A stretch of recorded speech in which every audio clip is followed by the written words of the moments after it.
This is CD 1 and contains the first half of Disciple 1, Lesson 6.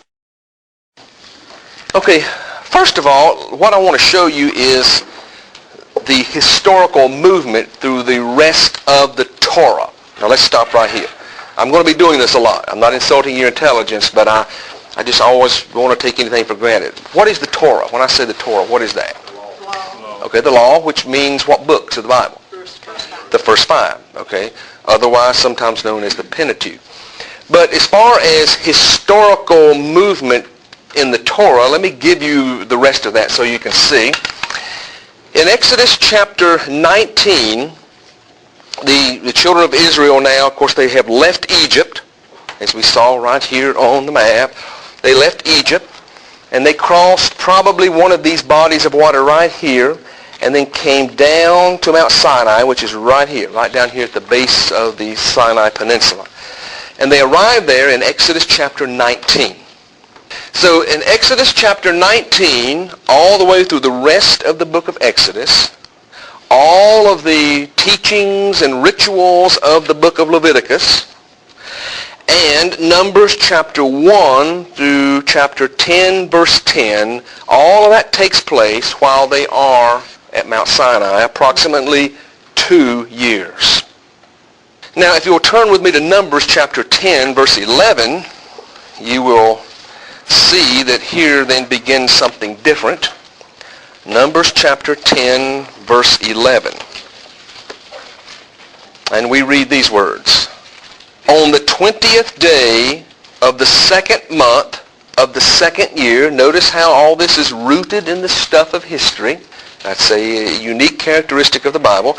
On the 20th day of the second month of the second year, the cloud lifted from above the tabernacle of the testimony. Then the Israelites set out from the desert of Sinai and traveled from place to place. So Numbers chapter 10, verse 11, through Numbers chapter 21, that is their 38 years of traveling. You say, wait a minute, I thought they wandered in the wilderness 40 years. Well, when you add the 2 years that they were at Sinai, that's where we get the 40 years. Now, I hope it's quickly apparent that not a lot of material is given to the 38 years of wandering in the desert. Only chapter 10 through verse 11 through chapter 21. But the two most significant events which took place during this time, which we're told about, are these two. The sending of the 12 spies.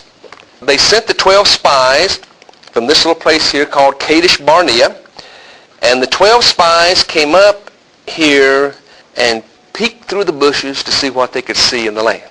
The 12 came back to Kadesh Barnea, and 10 of them said, they ain't no way. Forget it, hang it up. There's no way we can go in there and take over the land. Those people are bigger than we are, and we're nothing but grasshoppers. That's what they refer to themselves. Now, you know, when you refer to yourself as a grasshopper, I say you've got a low self-esteem. That's pretty bad. The only thing worse I can think of is maybe a roach. So the 10 said, we can't do it. But there were 2 others of whom it is said they were of a different spirit. Who were those 2? Joshua and Caleb. But remember those 2 names, Joshua and Caleb. Particularly remember Joshua. This is the first time, well, no, it's not actually the first time we hear of him. We heard of him one time earlier, but Joshua plays a prominent role, of course, in things yet to come. Those 2 men came back and said, in essence, by George, we can do this. We can do it. Yes, they're bigger than we are, but we have the Spirit of God in us, and we can do it. But, of course, who ruled out, the 2 or the 10? Yep, the 10 did. And so they wandered around in the wilderness. And I often wondered, you know, this is a very small geographical area. And I thought, oh, come on. I mean, how could you get lost over there for 38 years? Have any of you been over into this area? You been there, Keith? I have too. And when I laid eyes on it, I didn't wonder anymore. It is the most desolate, God-forsaken place I think I've ever seen in my life. I have some slides on it a little bit later I'll be showing you, not tonight, but when we get to another lesson. The other event we're told about during this traveling time is kind of a mysterious event. We don't know all what happened, but it's where Moses did a no-no. God told him to speak to the rock, and the rock would gush forth with water, but instead Moses was so angry and mad at the people that he struck the rock. You know, we think, well, what's so bad about that? Well, not real clear, but I think the essence is this. Moses committed some type of act of unfaithfulness and distrust. It was a lapse in trust in God. And so that act cost him. How did it cost him? Okay, he went up to Mount Nebo, sometimes called Mount Pisgah, and he was unable to see the land, but he was not able to cross over into the land. Well, his time was about up anyway. He was going to pass the baton over to Joshua.